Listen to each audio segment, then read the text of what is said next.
Uma dívida de 200 bilhões.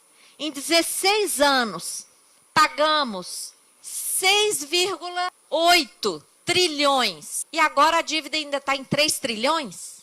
Que dívida é essa? Como é que chegamos a esse ponto?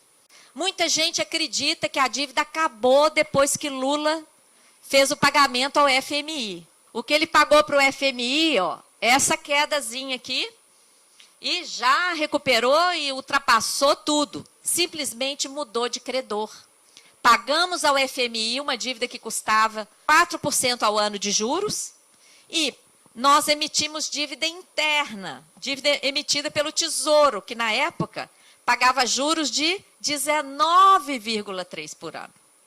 E mais, nós apuramos durante a CPI resgate de títulos da dívida externa com pagamento de ágil. Quando vocês fazem o pagamento de uma conta antecipadamente, vocês vão lá pedir o quê? Desconto. Pois desde 2004 o Brasil está fazendo resgate, desde 2005, resgate antecipado com pagamento de ágil que chegou, sabe a quanto? 70% do valor nominal.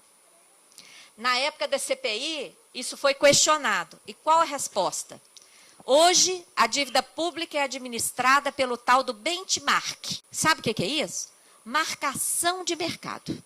Um dos itens é a expectativa do credor. O título da dívida externa era em dólar, o dólar caiu, para cumprir o benchmark e a expectativa do credor, o Brasil pagou a diferença em ágil, que tal? Em 70, a dívida externa era quase nula. Teve um forte endividamento na ditadura militar, nos anos 70.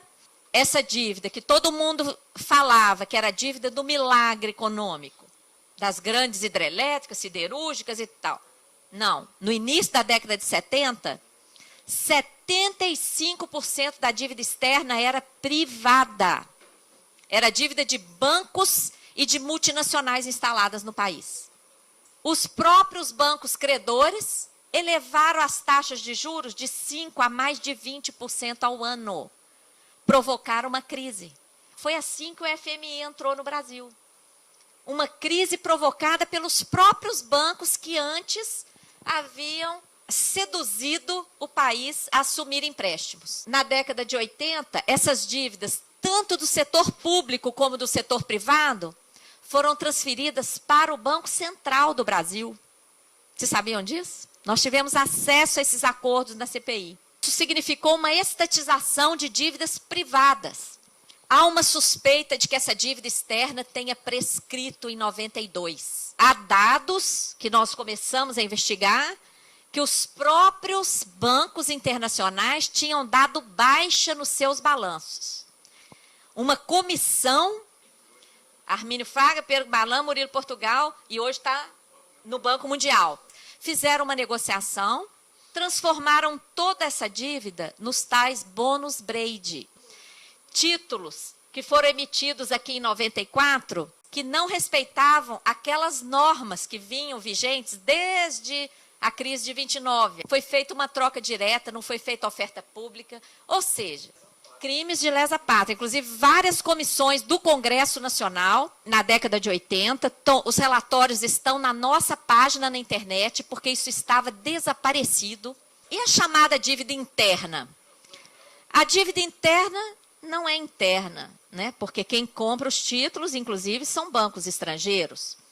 Ela explode a partir do Plano Real. Para acumular reservas, a gente aceita a entrada de dólares, compra título da dívida americana, que não vai render quase nada, e emite dívida para enxugar esses dólares. Ora, isso, mais uma vez, não pode ser considerado dívida pública. Dívida do PROES, do PROER, de salvamento dos bancos aqui no Brasil, isso tudo virou dívida. Agora, olha que interessante, qual foi a grande propaganda do Plano Real, inclusive que justificou aquelas medidas que levaram à quebra de indústrias aqui no Brasil e tudo mais, porque não podia reajustar preço. O que era? Não tem inflação. Mas a dívida continuou com o privilégio de reajuste, olha aqui, reajuste com base no IGPM, daquele índice lá fictício, porque é expectativa de inflação. Só de juros nós estamos pagando 1 bi por dia.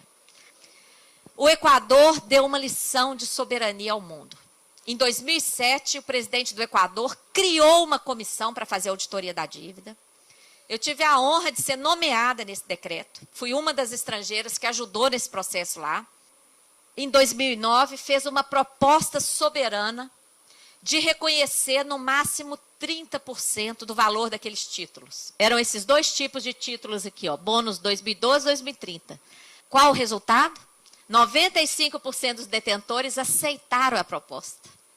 Ninguém entrou na justiça contra o Equador. Isso aqui significou anulação de 70% dessa dívida, que os recursos estão sendo aplicados em saúde e educação.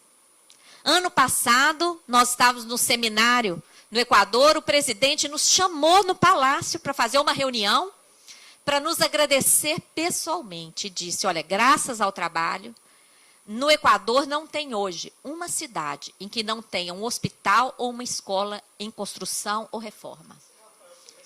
Rafael Correia.